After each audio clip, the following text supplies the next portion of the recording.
balance ataupun keseimbangan di antara kebajikan dan usaha untuk mengejar ranking. Baik, saya jelaskan di sini.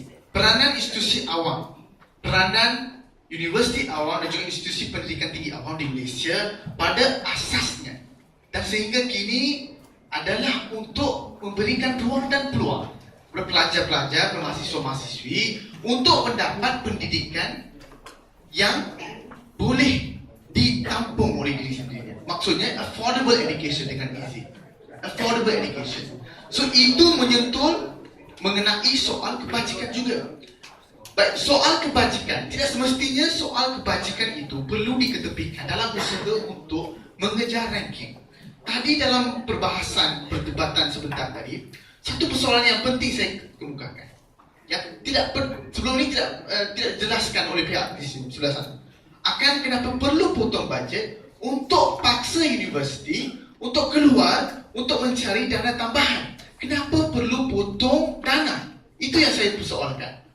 Kerana apa? Kerana apabila kita berjumpa dengan Tan Sri Gosdes tempoh hari, kita persoalkan, kita terima, kita ambil idea dia dan pengalaman dia sebanyak 12 tahun sebagai VC untuk MMU dan 5 tahun sebagai VC untuk Vice Chancellor, dan dia benarkan kami ikut perkataan ini.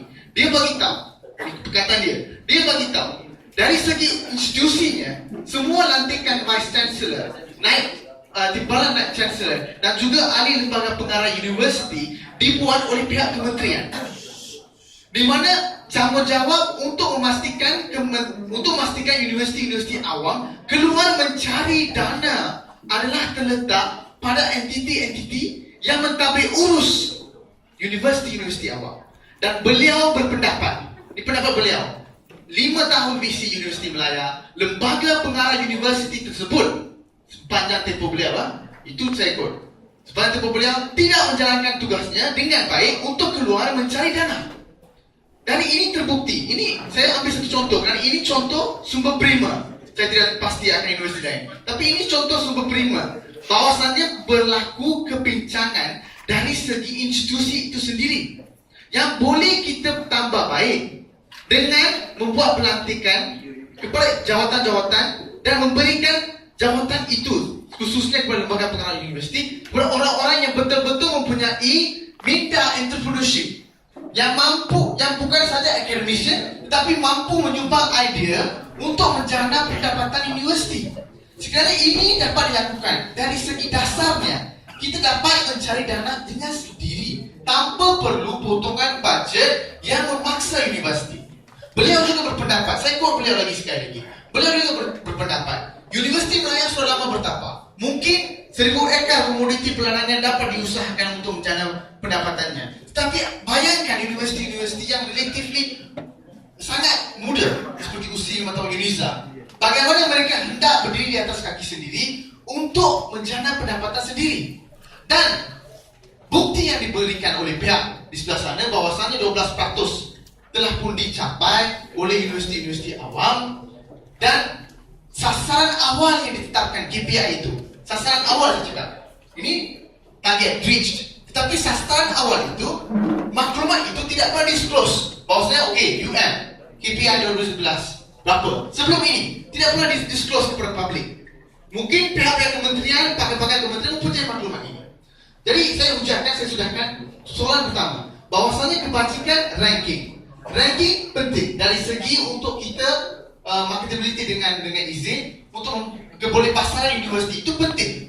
Tetapi soal kebajikan itu juga penting kerana peranan universiti atau institusi pengajian tinggi awam adalah untuk memberikan peluang dan ruang untuk mahasiswa-mahasiswi, untuk pelajar-pelajar dalam golongan yang kurang berkemampuan untuk melanjutkan pengajian ke menara akademik.